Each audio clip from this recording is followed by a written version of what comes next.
Hey folks, this is Account with Charts for SharkCharts.live, and today I'm here to talk to you about mean reversion moving average and the associated mean reversion period tracker.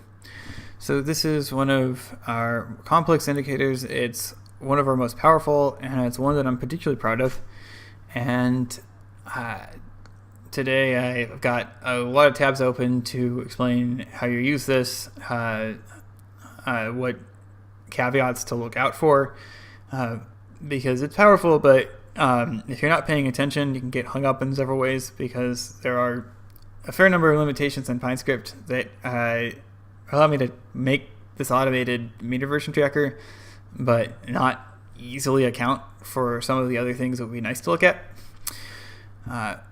So in a nutshell, what it does is it serially checks every bar for overexpanded periods, and then it keeps tracking on the one that is the most overexpanded at the time. And since, as we've explained in the past couple of videos, this is an important pivot for expansion and contraction of volatility, and it's relatively well respected. You see particularly good following just on long-term and short-term charts of just whatever the locally most expanded period is. And a particular triumph as of recent has been the BTC USD long-term chart, where, especially in the crash pattern, this thing cut through a whole lot of noise.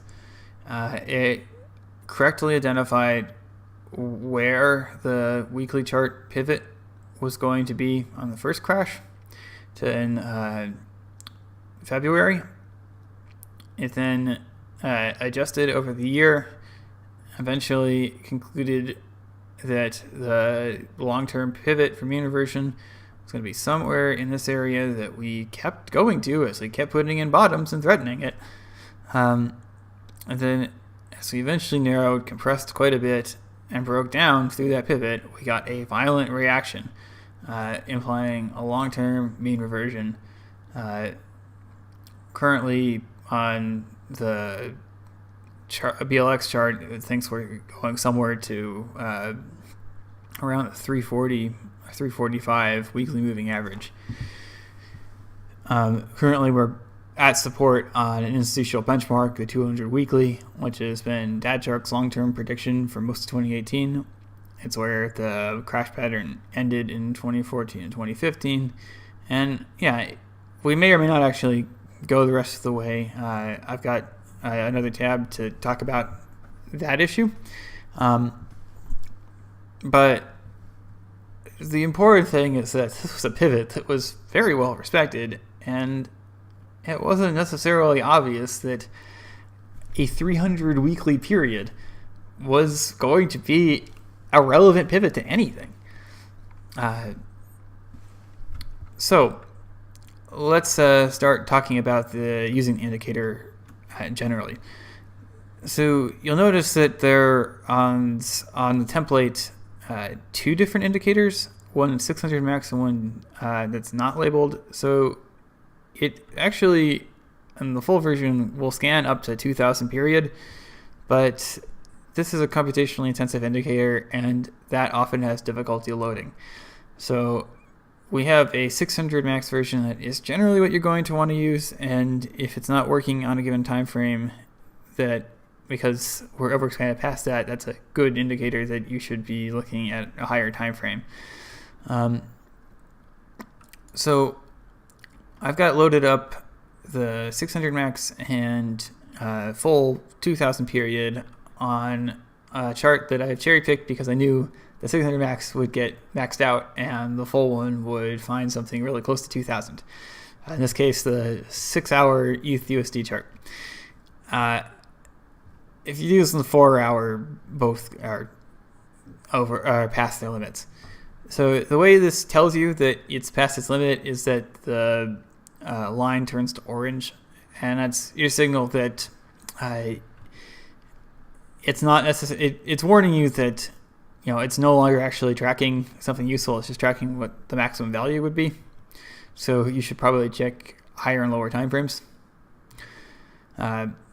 Or start slicing and dicing the data with some type of gating limit, which you can do in settings, which I'll explain in another tab in a few minutes. But the first thing you should do when you see a 600 max maxed out is to start looking at the full version, which if it loads, will tell you if you're overextended so far on this time frame that you really got to go way higher, or if you're just a little bit. But it also illustrates another point that I'd like to make about the limitations, in that, this is expanded to the 1810 period on the 6-hour chart. So even if this mean reversion is implied, that's far out in time. 1800 periods of a 6-hour bar, that's months. And you could argue that this is following it okay. It might be a little bit more noise than something that's useful.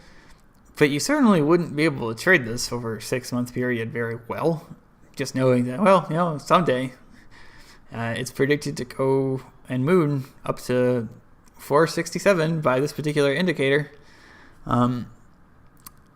So one of the limitations is that if you're tracking the longest overexpanded period, and the longest overexpanded period happens to be really long, then all of the other small things that happen along the way, are just not tracked. And I've picked out an extreme example of this problem with the S&P 500 monthly chart. So we have been overexpanded since 1955 in U.S. equities. And, it started kind of small in the monthly chart, being overexpanded to eventually around the 50 or 60 moving average. And then in the crash we had in 1957, it was violent enough that we got up to 178, and we tagged that a couple times, followed it reasonably well. But then we had another crash here, and we didn't actually touch that.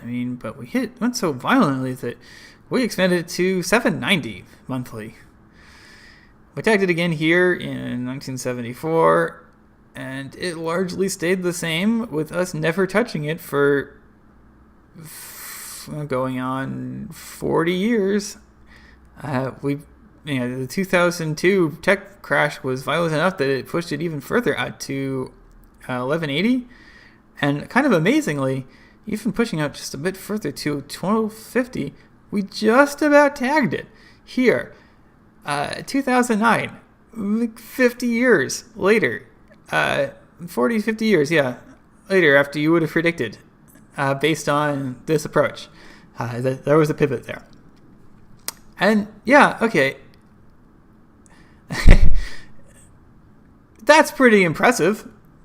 A good place to put orders, or make an options trade if you knew about this in advance, that this prediction made sense.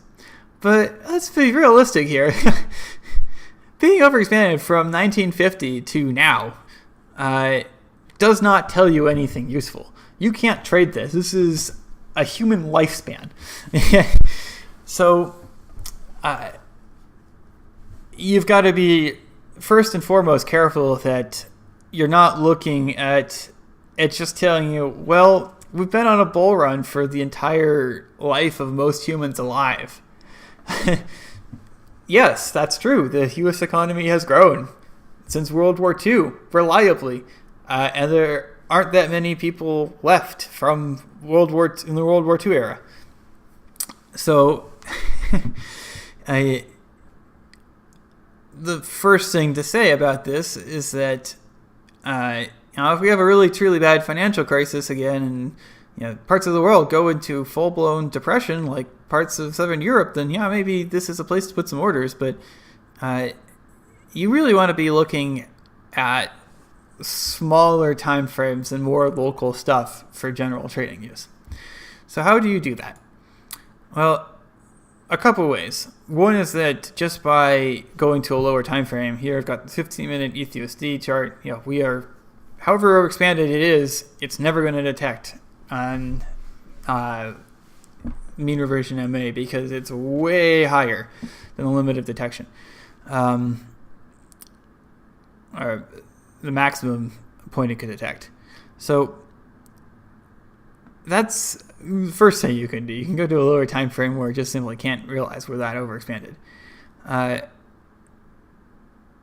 then the other thing you can do is you can gate this in several ways. So you'll notice here that on the 15-minute chart, it very reasonably, turn that back off for a second, it very reasonably finds an overexpansion, and we tag it, we cross here. So mean reversion gets implied as probable. We actually, even backtest, but we actually come back out, and then we're expecting it again. Here we come back in, we almost do mean reversion, but we bounce that level.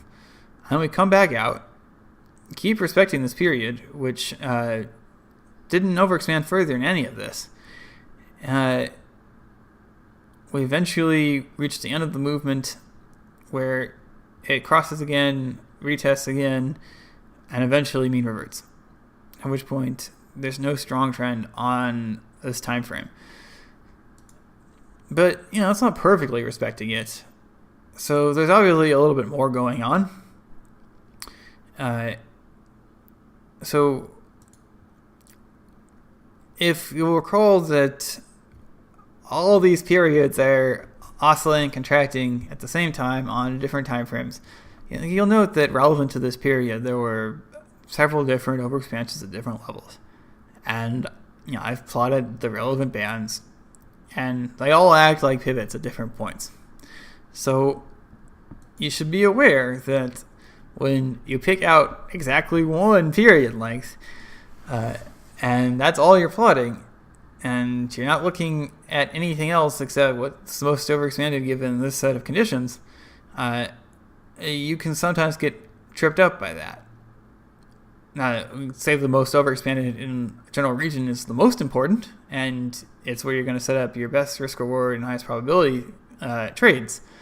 But you need to be aware that it's not the only thing going on that chart, especially on lower time frames, where there are much larger things going on when you go up to higher time frames. Namely, that entire time on the 4 hour, we were expanded way out here, close to about 500.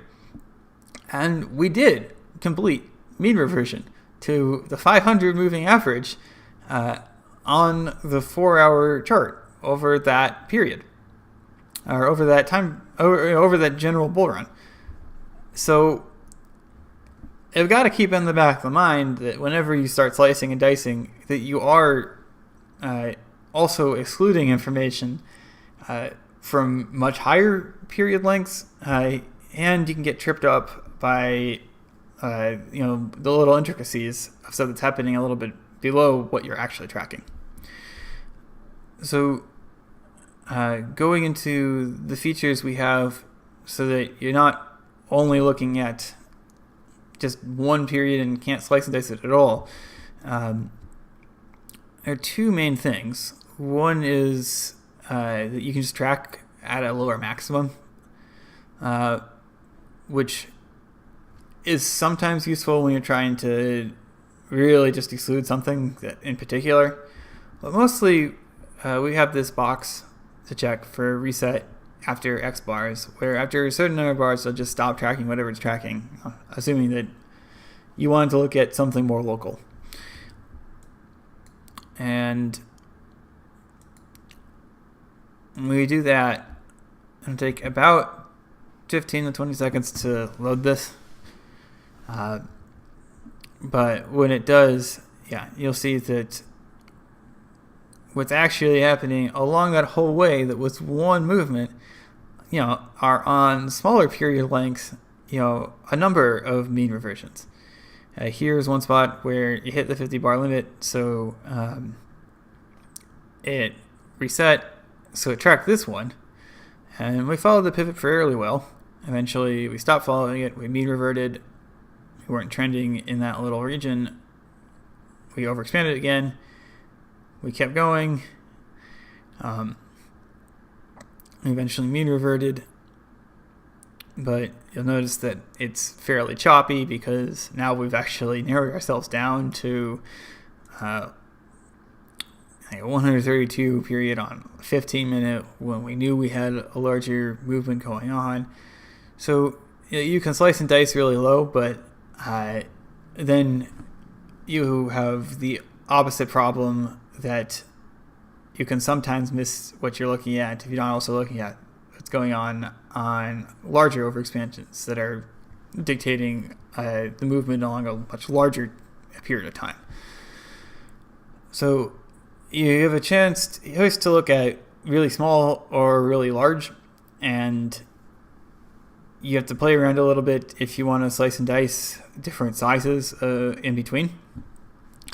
But the overall pattern that you get a pivot based on an overexpansion and you can track it really quickly with this indicator does hold true across timeframes. So that brings me to another interesting example where you'll recall, if you watch the 3D Wave PM, that video, that I got really excited because we had a great example where on a 4-hour chart, a fairly good time frame, we could look at this entire movement in ETH BTC, and we saw that it overexpanded, it found support on the pivot, it kept going in the bull run, and here we were coming back to this pivot. And actually, it was a little more questionable whether we were holding it on 3D Wave PM. It wasn't really sure, and we were really hesitating around this. All this while, the mean reversion MA is actually pushing the period length a little bit, and while we're hesitating. And yeah, at the time, it looked like, based on this, that there are good reasons to think we might bounce here, but certainly, you had a good risk-reward opportunity because you knew that if it was going to cross, then you didn't have to risk going down very much. You could just stop out, whereas the upside was several times that. And then what happens is that it crosses. As soon as it crosses, it's a violent move. And mean reversion's implied. So it did, in fact, act as a key pivot. Well, it just happened to cross the pivot, and it then became probable that we'd get mean reversion. So this is very much the beauty of it, is that you can trade pivots. Pivots set up risk-reward ratios for volatile things to happen in either direction, and then you look at other indicators and other timeframes to try to figure out which direction you think it is, or you set up a hedge bet such that you benefit from volatility in either direction at the cost of some of the upside if you just picked one direction and bet on that. So that brings me to another point where one of the limitations is data resolution, where how finely detailed is the weekly chart really? Well, especially in cryptocurrency, there are a lot of different exchanges, and it will come to somewhat different conclusions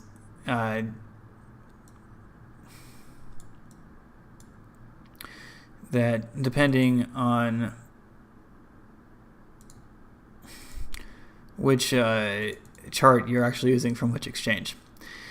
And in the case of the Bitfinex chart, it's pretty sure that the 200 weekly moving average is the correct one, whereas the BLX, it currently wants 345. And it's hard to say which of those is correct at this point. Different exchanges show slightly different things on this, and predictions in between that.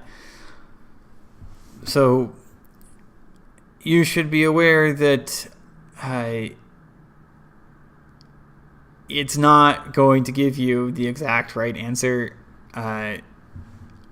every single time on every single chart at every single time frame, and realize that we're making probabilistic predictions, and it is limited by the amount of data it actually has. So here, if it actually has a pretty violent move here, it could end up making the Bitfinex chart agree with BLX. And if you look at some of the other charts like Bitstamp, I want to say it's somewhere in between. But you are generally best off of longer time frames with higher data charts. Indexes, stuff that's less volatile and more precise, like Forex, we seem anecdotally to have better long-term following. But when there's imprecision in the data set to calculate this, you can get somewhat varying results. You still get that we made a bearish cross. You disagree based on which exchange when we made it, but the index that has the most data has the best result. So the last example I want to get into, and the last caveat I want to bring up with is here I've picked out a recent example on USD CAD, where here on the 15-minute chart, I've done a really good job of following this longest overextended period. It tags, comes back, tags, come back, crosses, retests, not exactly, but it's a retest, and comes back up, tagging this average, not currently crossing it. Great. That was really tradable. What happens, though, if you look at the 1 hour? Well, the 1 hour doesn't see this as a barrier that we're stopping at. It picks roughly the same time that we overexpanded at roughly the same spot as the point we crossed. Higher time frame didn't see nearly as much noise around here about whether we were in or out, but it doesn't seem to be coming up with quite the same result for what the longest overexpanded period is. Odd, right? Let's see if we can explain it a bit. We go to the 3D wave PM. We see here that the 240, which is currently loaded on as the larger band,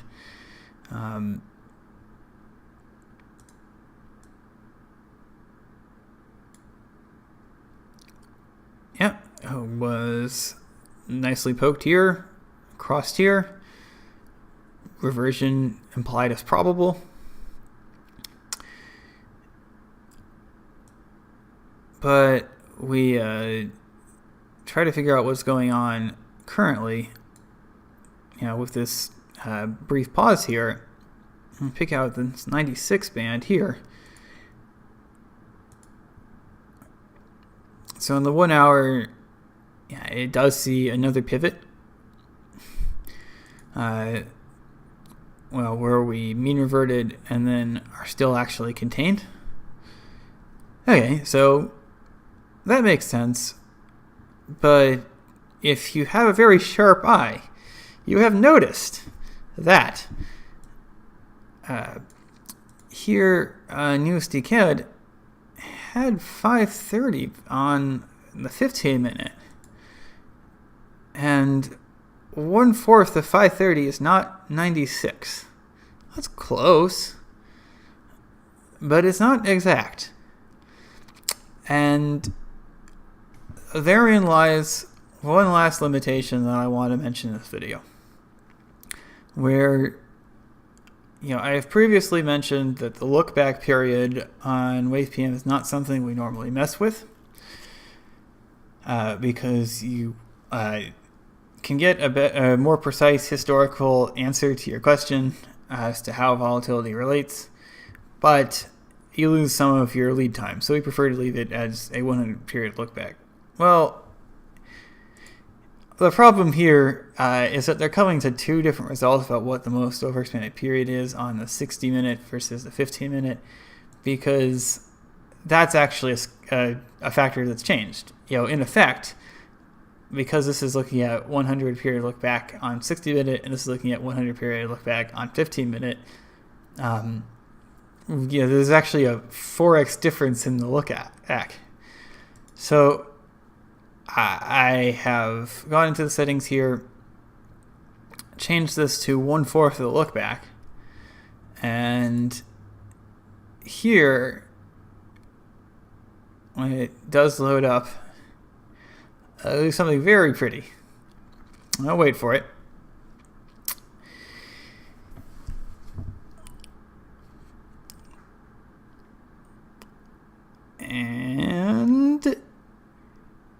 And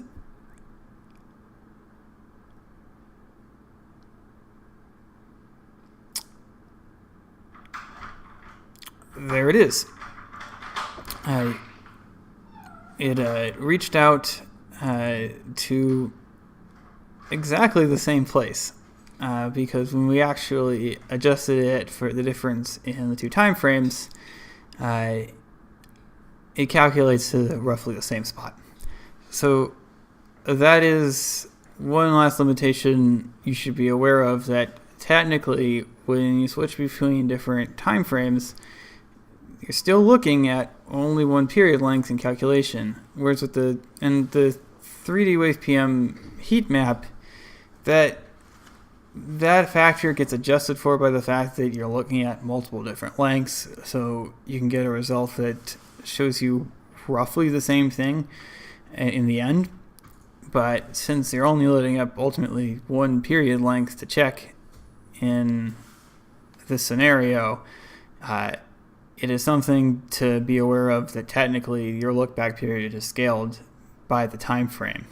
So be aware that you can be looking at two different things when you switch between time frames.